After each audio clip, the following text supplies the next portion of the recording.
अस्सलामुअलैकुम। कैसे हैं आप? उम्मीद करता हूँ आप सब ठीक ठाक होंगे। अल्लाह ताला के शुक्र से मैं भी ठीक हूँ। व्यूअर्स, सेहत के हवाले से एक नई इंफॉर्मेटिव वीडियो के साथ आपकी खिदमत में हाजिर हैं।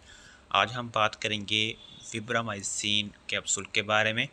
आपको बताया जाएगा विब्रामाइसिन कैप्सूल किन मसाइल में इस्तेमाल होता है, इसको इस्तेमाल करने का तरीका क्या है, इसके साइड इफ़ेक्ट्स क्या हैं, वो कौन से लोग हैं जो विब्रामाइसिन कैप्सूल को इस्तेमाल नहीं कर सकते।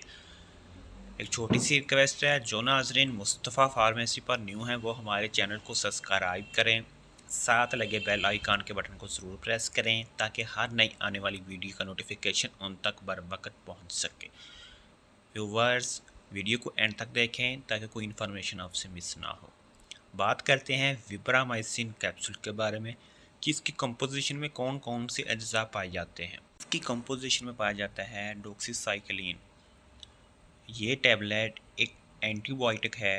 एंटीबायोटिक हर किस्म के इन्फेक्शन को दूर करने के लिए इस्तेमाल की जाती है। वर्स, विब्रामाइसिन की कंपोजिशन तो हम जान चुके। अब हम बात करते हैं विब्रामाइसिन कैप्सूल किन कंडीशंस में हम इस्तेमाल कर सकते हैं। ये एंटीबायोटिक कैप्सूल है और बैक्टीरियल इन्फेक्शन को ख़त्म करने के लिए इस्तेमाल किया जाता है। ये कैप्सूल एक्ने यानी दानों के लिए भी मुफीद है।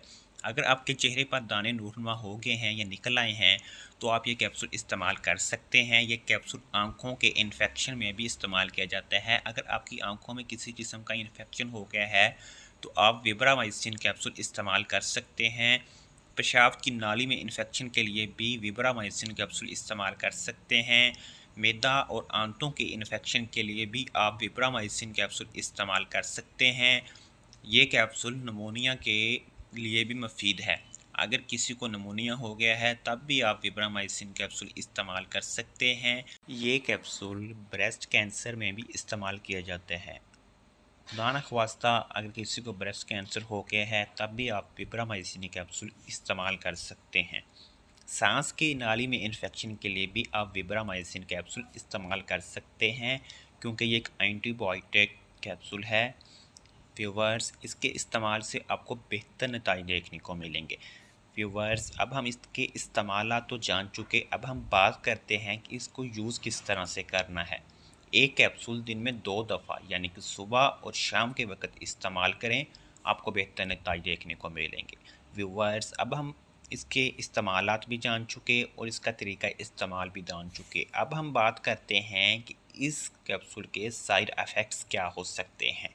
आपको दस्त लग सकते हैं, आपके मैदे में खराबी हो सकती है, आपको खारिश हो सकती है, आपकी स्किन पर रैशेस हो सकते हैं, आपको उल्टी आ सकती है, आपको मतली हो सकती है। ये इसके कॉमन से साइड इफ़ेक्ट्स हैं।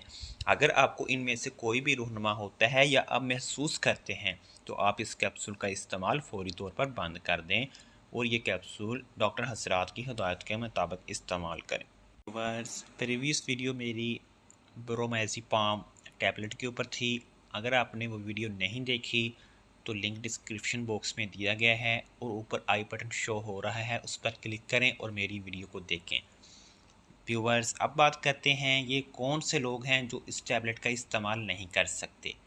हमल में इस्तेमाल नहीं कर सकते, दूध पिलाती माएँ इस टैबलेट का इस्तेमाल नहीं कर सकते, जिगर में मुब्तला लोग इस टैबलेट का इस्तेमाल नहीं कर सकते, गुर्दे के मरीज़ लोग इस टैबलेट का इस्तेमाल नहीं कर सकते और साथ ही साथ बच्चे भी इस टैबलेट का इस्तेमाल नहीं कर सकते। व्यूवर्स, अगर आपको हमारी वीडियो अच्छी लगी है तो हमारी वीडियो को लाइक करें और कमेंट सेक्शन में बताएं।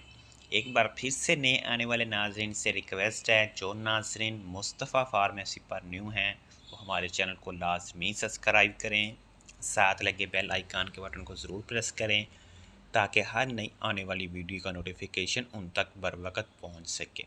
व्यूवर्स, अपना और अपने प्यारों का ढेर सारा ख्याल रखिए। इंशाअल्लाह मिलते हैं एक नई वीडियो के साथ। तब तक के लिए अल्लाह हाफिज़।